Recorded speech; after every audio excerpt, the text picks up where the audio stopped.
एक महत्त्वाची बातमी बघूया। छत्रपती संभाजीनगरच्या समाज कल्याण विभागाच्या वसतिगृहात मेसमधील भाजीत शिजलेली पाल एका विद्यार्थ्याच्या ताटात आलेली आहे आणि त्यामुळे खळबळ उडाली आहे। जेवणात पाल असल्याने वसतिगृहातील 28 विद्यार्थ्यांना विषबाधा झालेली आहे, तर वसतिगृहातील इतर सुविधा सुद्धा दयनीयच असल्याचं समोर आलंय। त्यामुळे विद्यार्थ्यांनी मध्यरात्रीपर्यंत आंदोलन केलंय।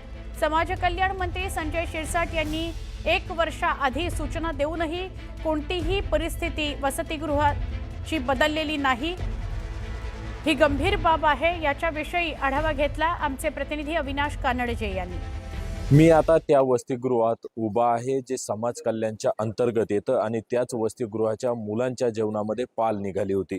तेच हे वसतिगृह आहे ज्या ठिकाणी पालकमंत्री झाल्याबरोबर संजय शिरसाट यांनी भेट दिली होती। ते सामाजिक न्याय मंत्री देखील आहेत। त्यांनी या ठिकाणी भेट दिली आणि वसतिगृहाचा कायापालट करू, वसतिगृहाची परिस्थिती बदलेल असं त्यावेळेस सांगण्यात आलं होतं। मात्र परिस्थिती आता कशी आहे ह्या विद्यार्थ्यांकडून जाणून घेऊया। जेवणात पाल निघते यापेक्षा वेगळी परिस्थिती काय असणार आहे, काय प्रकार तो सगळा घडला होता।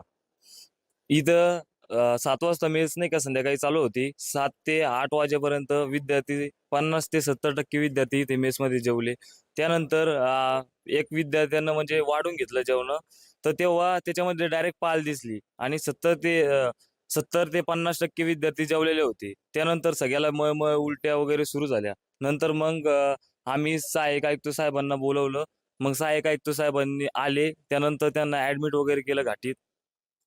बरं सर, बाकी परिस्थिती कशी आहे पूर्ण वसतिगृहाची। वसतिगृहामध्ये प्रशासन आमच्याकडं काही लक्ष देत नाही।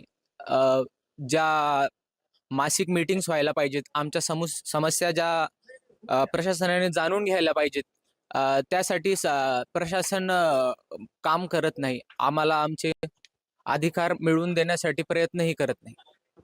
तुला काहीतरी सांगायचंय, काय काय अडचण आहे। आता मी युनिट 2 चा आहे, परंतु परवा दिवशी जो प्रकार घडला, जेवणात पाल निघाली आणि मी नवीन आलोय, याच वर्षी ऍडमिशन झालंय, परंतु पोरांकडून ऐकलं की सारखं काहीतरी किडे हे वगैरे निघत असतं जेवणामध्ये। तर प्रशासन करतंय काय, गृहपाल गृहप्रमुख असतील किंवा या ठिकाणी जो कंत्राटदार आहे तो इतकी अस्वच्छता तुम्ही जाऊन मेसमध्ये बघू शकता, वरी जाळ्या वगैरे आहेत, मग पाल येणारच ना।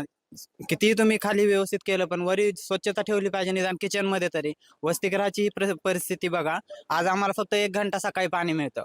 सकाळी उडवायचं जे पाणी, आता या टायमिंगला कॉलेजला जायचं, सकाळी पाणी भरायचं आल्यावर का कॉलेजला जायचं अशी परिस्थिती आहे। म्हणजे उडवायच्या पाण्याची व्यवस्था नाही।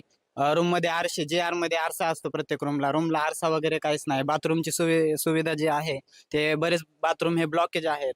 त्यामुळं माझी तुमच्या माध्यमातून आमच्या वसतिगृहाच्या सर्व विद्यार्थ्यांच्या वतीने एवढीच विनंती आहे की आता तरी समाज कल्याणला जाग यावी आणि वसतिगृह प्रशासनाने, सामाजिक न्याय मंत्री आदरणीय संजय शिरसाट साहेबांनी या घटनेकडे गांभीर्याने लक्ष देऊन आमच्या सर्व विद्यार्थ्यांची चांगली सोय करावी, एवढीच विनंती करतो। नक्कीच आपण जर बघितलं तर सामाजिक न्याय मंत्री शहरातीलच आहे, पालकमंत्री सुद्धा आहे आणि त्यांच्याच शहरातील ही परिस्थिती, या वसतिगृहाची परिस्थिती अत्यंत दयनीय आहे। विद्यार्थ्यांनी छोट्या छोट्या ज्या गोष्टी आहेत, ज्या दैनंदिन जीवनासाठी आवश्यक आहे आणि खास करून आरोग्यासाठी जेवणाची काळजी घेणं जी महत्त्वाची आहे, ती देखील या ठिकाणी दिसत नाही।